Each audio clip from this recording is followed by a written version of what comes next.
It's a beautiful area, it's got beautiful scenery. Historically, it's fascinating. You have the whole Cuchulainn story, the Tyne Bow Coolne, you know, the cattle raid of Cooley. It's like a wee historical paradise that is just waiting to be released. Some of the most famous poets, Irish poets, all came from South Armagh. The most famous of them all, Art McCooey. And he wrote a very famous poem about Creggan graveyard. It's one of the oldest graveyards in Ireland.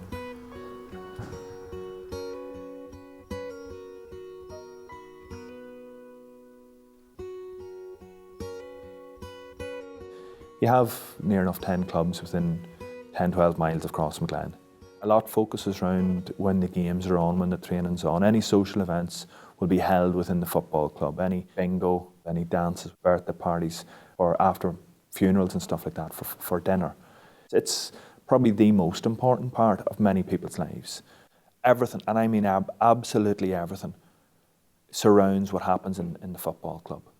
People's lives are dictated by when the next game is.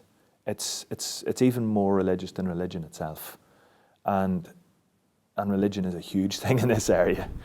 Like, I'm third generation playing football for the same club. My sons and my daughter will be fourth generation, and we're not even a big GAA family.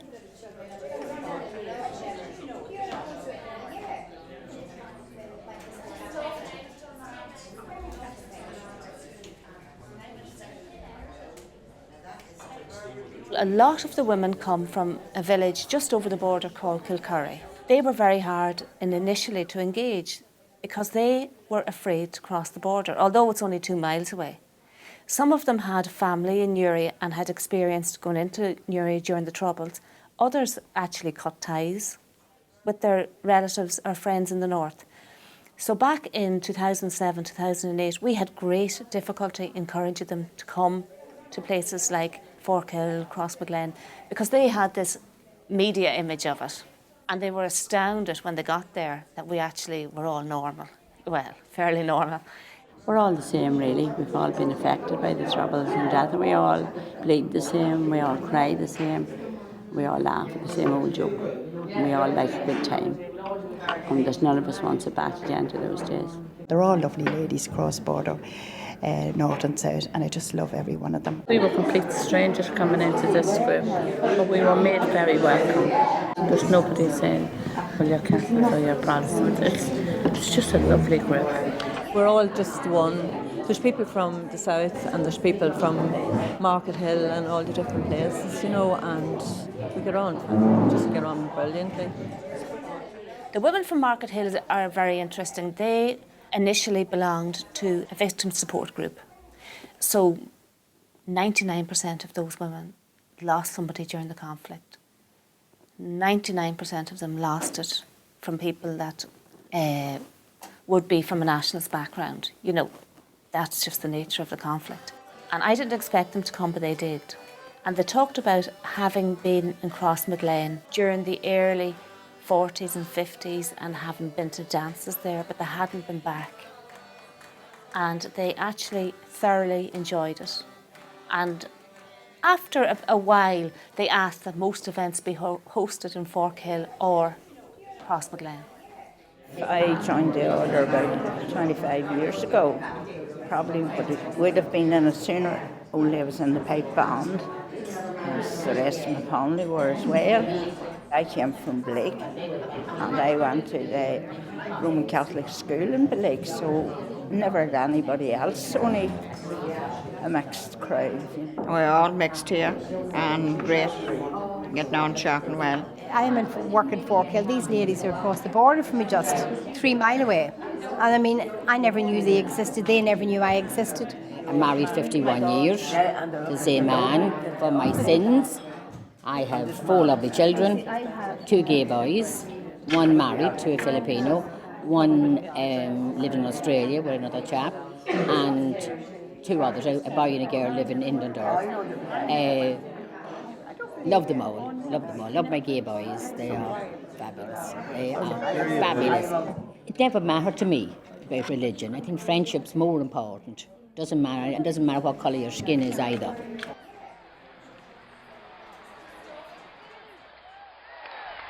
Crossmaglen were playing Kilcoo in the first round of the Ulster Championship. It's not even a final or anything like that. The first round, there were more people at that game than at all the Irish League games put together. My earliest memories of being involved in the club were of the barracks overlooking our field, you know, but being stopped going to games, about being searched, having our bags searched and stuff like that. There was one time I remember going to a game and we were stopped and we were held for at least an hour and a half on the side of the road, and we were late for the game. It was a charity game too. As soon as I saw the driver licence, I saw Crossmaglen, that was it, we were out. The time the ceasefire happened, this club was being renovated. And in many ways, I would see this club as being nearly representative of the change. What happened on the club on the summer of the ceasefire was nearly like a change in everything. Because people's mindsets changed. People's opinions changed about themselves. The day that the ceasefire broke, this place was surrounded. There was TV cameras everywhere. There was, you know, Eamon Malley was down. There were all BBC were down, UTV were down, and because the club was such a focus, politically wise at that stage, and it was such a political thing because of what happened to the club. It was a novelty to have a good news story coming to this club, because for so many years there hadn't been a good news story. For so many years we had to fight our corner. We had accusations against the club of this, that, and the other. And it's not just a football club, it's everything. It links everything in. It gives everybody a sense of purpose. And because of that, because of the success that the club has seen and continues to see, the people who are involved in the club are spreading a good vibe around the whole community. And it's helping generate a community that was on its knees. It was on its knees. You have your rogue element. You have the people who are involved in things over the years that were wrong and are still wrong. But there are far more honest people. There are far more good people in this area than there are anything else. But they've nearly felt restricted and held back because of what happened in the Troubles, because of what happened since then. And the club has helped an awful lot of people break out of that cycle.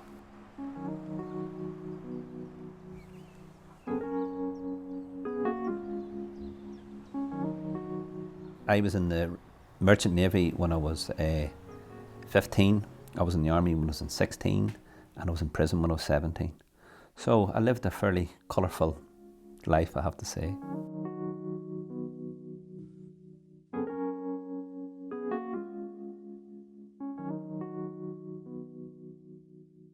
There was an old hall in it called St. Coleman's Hall, and it usually was a place where civil rights marches and maybe even IRA commemoration marches was taken there. But my earliest memory was B-Men coming because it was a church parade and they were guarding the patrons going to the church parade, and they were standing around the St. Coleman's Hall, which we call locally the Bucket. And I remember one of them chasing me and saying, "Get away up the street, you wee Fenian bastard." And that's my first sort of conflict and run-in with the police and stuff like that. There's only a small part of Newry that has a Protestant population. The population is probably about 10% Protestant. I was born 2 streets away from this part of town. So, you know, I had memories of, you know, the 12th of July and something going on down there, and we weren't allowed to go down to it. We had no antipathy towards it, but we just knew that was there and we didn't go down. So I actually grew up in Newry, and I was about 22 or 23 before I met a Protestant. They were very close-knit communities and they looked out for each other. And what we would have done when we were young was we would have went to the county river to swim, which was 3 miles outside Newry. But we didn't go in ones and twos, we went in gangs of 30 because you had to go through other people's territory. And that's not political, I mean, that's other people's areas. And you couldn't very well do it in ones or twos. So you went in large numbers, and the crack was amazing. I mean, it went on. You maybe left at 6 o'clock and you didn't come home to maybe 9:30, 10 o'clock on a summer's night. And the crack and value you would have had, well, it was robbing orchards and you would have went into swimming and people maybe couldn't swim a stroke, and the crack, there was no such thing as towels, you know, you just went in and swam in the buff, and you died running around the field having the crack. So it really was a life of adventure, and the social life was very uncomplicated and unsophisticated. I had a segregated upbringing, but it was a happy upbringing because up until 68 or 69, you know, we were blissfully tottering along. I wasn't aware that Newry was a town that was suffering 25 or 30% unemployment. And later, as I became politicised, I began to be able to track that to the sectarian state that Northern Ireland was, and the fact that, yeah, Republican or nationalist areas were starved of inward investment, while other areas like Lisburn and Ballymena, you know, enjoyed the benefits of the benevolence of a one-party rule. But you know, my father worked in a laundry, and then his health led him to leave that. He ended up most of his working life as a caretaker in a local school. My mother was a part-time cleaner in the school, and there was 8 of us, so there wasn't an awful lot of money to go around, but didn't have any sense of being deprived of anything. But you know, you had a sense that you couldn't go places because there was no money around. I had no family background of republicanism. But again, I spoke earlier on about St. Coleman's Hall, and St. Coleman's Hall became a shelter for people who were burned out from Belfast. And that's where people came and were given food and clothes and a bit of respite, and then were moved on to Meath and Dundalk. So politically, there was a lot of things happening. In the same street as us, you had a family called the Boyles, and Kevin Boyle was the main leading light of the civil rights. I would have been very much involved in the civil rights from a younger age, and actually carried the main banner of the civil rights the week after Bloody Sunday. All of a sudden, this thing happened. You know, we were protesting for civil rights. We were on the streets. Before I knew it, we were building barricades outside the school. I nearly missed one of my A-level exams because I was involved in a riot down in Ardglass the night before and only got home at about 8 in the morning, just in time to do it. So that was the first impact that I could say things were about to change, and they changed very, very fast. So up until I was about 16 or 17, it was as normal a life as you could expect. Low income, not aware of that, not aware of being discriminated against, not really aware of being in a as I say, a sectarian state, and having vague aspirations around the household about, you know, 1916 and being Irish and wanting United Ireland someday. But it was subliminal, it wasn't very conscious. You may travel far, far from your own native home,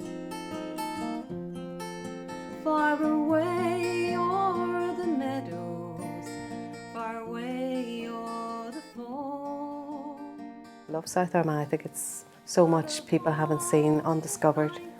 So I just love living here. I grew up about 1.5 miles down the road from here in Ayalog, better known as Upper Clevey. I grew up there, 6 brothers, my mum and dad. We had a farm, we had a very busy life. I think the reason I was good at maths was because I was so good at counting the number of potatoes, how many rows we had left to gather. There was always so much to be done. And even when we're stooking the hay, we were always counting how many more stooks there were that we had to complete. So yeah, I was always good at maths and counting the cows that we had to cap and take in. So it stood me in stead because I ended up doing accountancy, which I enjoyed. So there's where the numbers come in. I suppose it was predominantly Catholic where I grew up. My mother was from County Louth, so we spent a lot of time crossing the border down to see. Unfortunately, Mum's sister, one of them died at 43, so my mum was busy rearing both the 7 of us and 4 other children. She was a fantastic cook, so many Saturdays were spent cooking, and then Saturday afternoons spent driving across the border back to her people, my cousins. The soldiers were very much prevalent in the area. This land where I'm living, my father farmed this land, as I said, and on one occasion at Chinook, a helicopter had landed beside him. Quite a few soldiers had disembarked from the craft, and one of them, in fact, tormented my father a little bit, asked him a few questions, and as he walked away from my father, he pointed a gun at my dad. And I remember as a child so well, my father coming home. We knew the sound of his tractor coming up the road. And I remember Daddy coming home from working on the land and sitting in the chair for hours. And he was like frozen in the chair, and we wondered what was wrong with him. It turned out he was in shock because this particular soldier, if you like, intimidated my father because he kept pointing his gun. So when my dad took leave of himself, decided to go home when the soldiers had disappeared, because he was just glad that he had managed to live that day.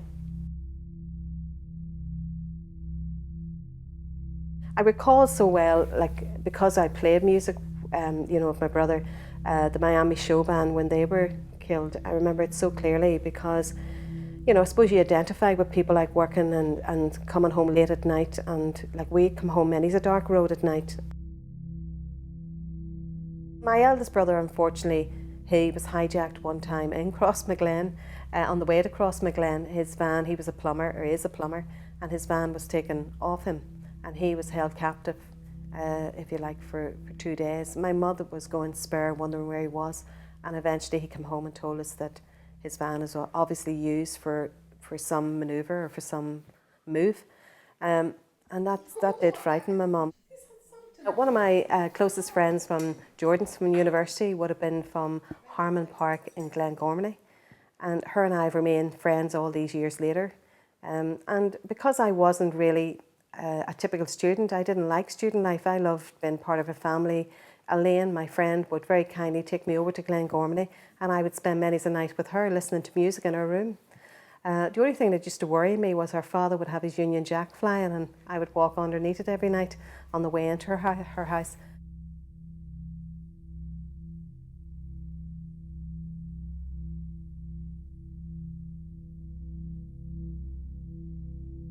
Remand prisoners were allowed steel lockers. We had steel bedside lockers, whereas sentenced prisoners had wooden lockers. And when particularly the Red Hand commandos wanted to break someone's leg, they would ask us for a lend of our steel lockers. So whenever they jumped off the bed and jumped onto their comrade's leg, that the locker wouldn't break, the leg would break. So it's a strange world. So.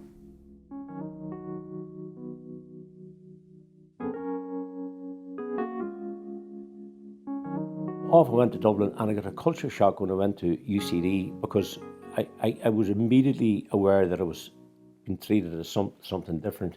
You're nice and you're interesting and you're quaint, and it's very interesting the stuff that's going on around you up there and these rats and that, but we don't be coming too close to us.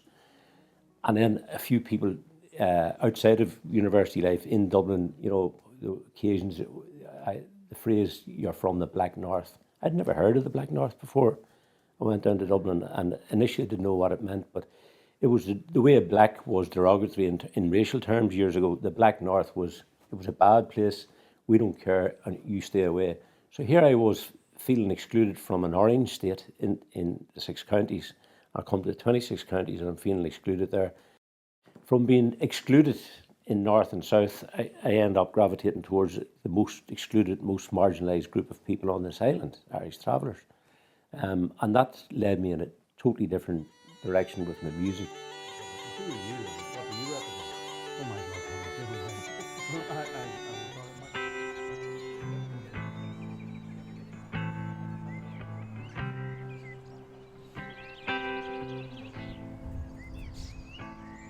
I had the most incredible 2 years of my life, socially and sports-wise, and learning law and being put into placements, working with old people, working with disabled people. And I sort of thought that would never end. That was how it was. It was, it was canoeing and rock climbing and a bit of... but the reality of, I think even in the first 3 or 4 weeks of going to Bessbrook, was so far detached from what I'd experienced before. In the initial instances, it's all very boys' own. It's all, if you're a young man and, you're carrying firearms, you're shooting, you're travelling in helicopters, it's the adrenaline's racing, and for those first few weeks when nothing happened, it was just superb. As I say, I was stationed in Bessbrook, and there was a road from Camlock that led up sort of towards Lislee and Fork Hill called Sturgeon Brae, which was renowned at the time for probably being one of the most dangerous roads in Western Europe because of the casualties that had been claimed by it. And I remember we'd gone to a road accident on Sturgeon Brae, or what was we believed to be a road accident, which turned out to be a setup. There was a landmine planted underneath the road, which failed to detonate. They actually did manage to detonate it under a police car 3 or 4 weeks later.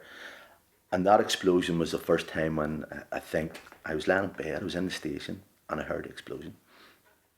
And I remember getting dressed and going downstairs, and the activity just being, and I realised then that, you know, it wasn't the boys' own adventure, that this was real.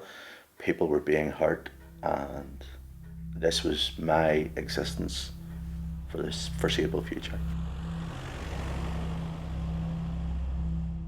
And it tended to sort of happen. It wasn't once in a blue moon. There were instances happening, you know, the attacks were incessant, if you like, you know, or attempted attacks. And it just seemed to get worse. Fatalities. I'd as an 18-year-old, I'd never seen a corpse. I'd never been involved in anything like that. And it's through that build-up of events that I found that it changed. I found I went very, very quickly from being a fun-loving, outgoing 18-year-old who's someone who I'll now readily admit wasn't cut out to be in that place at that time. And I think there were so many other people like me. We were so young. I think my sergeant was probably initially the oldest person in our section, and he was 25. You know, with no experience, we came from backgrounds, and this was a war zone. You know, but that fun-loving kid who started with all the enthusiasm was slowly whittled away by someone who was losing friends, really, really close friends. In a short space of time, I think there were, whilst I served in that subdivision, 23 fatalities.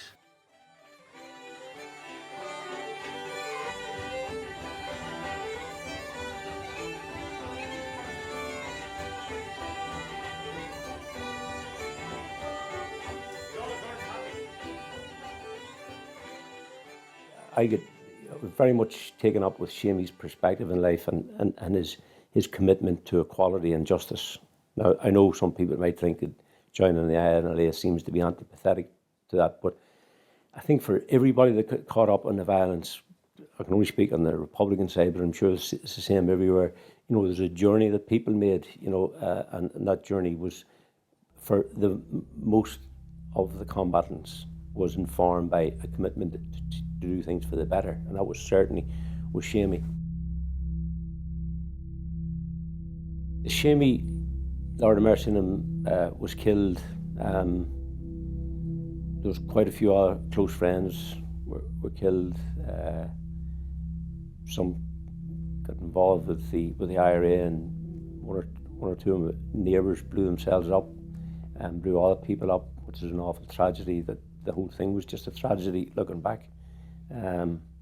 But you know, you don't step off a conveyor belt in the middle of this and say, you know, where's all this going? You know, particularly when in your teenage years, you're swept along, you're idealistic, you're very impressionable. And, you know, I think it ill behooves any of us to pass judgment on what young people in particular did in those years. It's, you know, there but for the grace of God, you know. And it's easy to look back, and it's easier for people who are older to say, oh, you shouldn't have done this and you shouldn't have done that. We need that period from when you're protected by your parents to when you become a parent. That experimentation needs all the freedom that it can get, and that unhappily coincided for my generation with this thing called the Troubles. And you know, it's, you know, when I think of Shamey Ruddy and I think of, you know, victims of IRA, UVF, or British Army violence, you know, you just think, what a waste, what an awful waste, because here we are, we haven't got a United Ireland. Now, there's people will argue it's all part of the grand plan and the strategy, but I'm getting on now, I'm in my 60s, still ain't got it, so, you know, a lot of questions to be asked. We were always reluctant to say who we were or where we were from, particularly when we went out of our environment. When we went beyond Newry we didn't tell anybody where we were from because we didn't know who we were talking to. I'm from just outside Newry. You know, our push came to shove, I'm from Mullaban. But you were never from Crossmaglen because of the association, because of what happened. If you've never experienced that, you might not understand what that feels like. That's an invisible oppression that was on this area. We can be who we want to be now. We can stand up toe-to-toe with anybody and say, I'm from Crossmaglen. We were never the bandit country that people made us out to be. We fought our corner. We fought it well, both through the gun and whatever. But that's over. And not all of us supported the gun. I didn't. I supported their ideals. I didn't support the way they did it. I'm probably reflective of 99.9% of the people in this area. Very few people would think otherwise. A lot of people see me as the devil, you know, the not only a Catholic or the Sinn Féin, but the IRA and everything that goes with that. And sometimes they find it very hard to bridge that. But some of them do bridge it very well. And out of it has come good relationships and things have moved forward. Now, I've been a councillor for 29 years in Newry, and never once has the DUP spoken to me in Newry. But yet, I have good friendships with DUP people throughout the north. And one of them who refused to speak to me, spoke to me out of the blue, and he said, the reason I'm speaking to you is, he says, I saw you at a policeman's funeral. He says, and I knew after that you're genuine, that it wasn't posturing. And what he didn't know was that policeman actually worked for me. Well, he was a policeman. So they saw us as being the enemy, and they didn't know the reality of it. But I think that was the line which showed them that, you know, some of us are serious about policing. That some of us, even though we have had issues and have seen the wrong end of it, that there are issues which, you know, allow us to move forward. One woman whose son had been murdered during the Troubles made a mask, a very, very dark mask, black, tears and things like that. And then about a month later, she rang me and she said to me, Cliona, I would like to change that mask. And she made herself lying in the sun with an oasis beside her.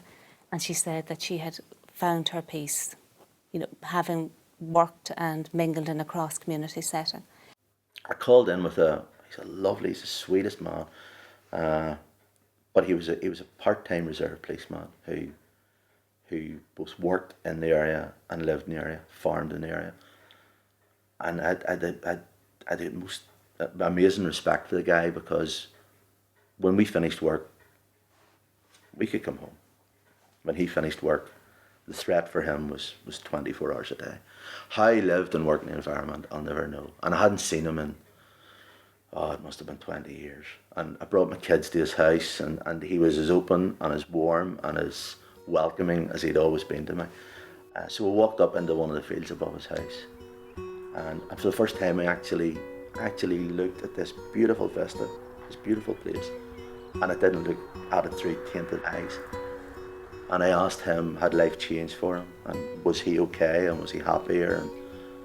And his acknowledgement that, you know, his life was fine and he wasn't living under that threat that he had been, put a lot of demons to bed for me, you know, that this man was very comfortable living there. My hope for the place would be that it's like a word association thing. You say South Armagh, a lot of people, they'll say bandit country, you know.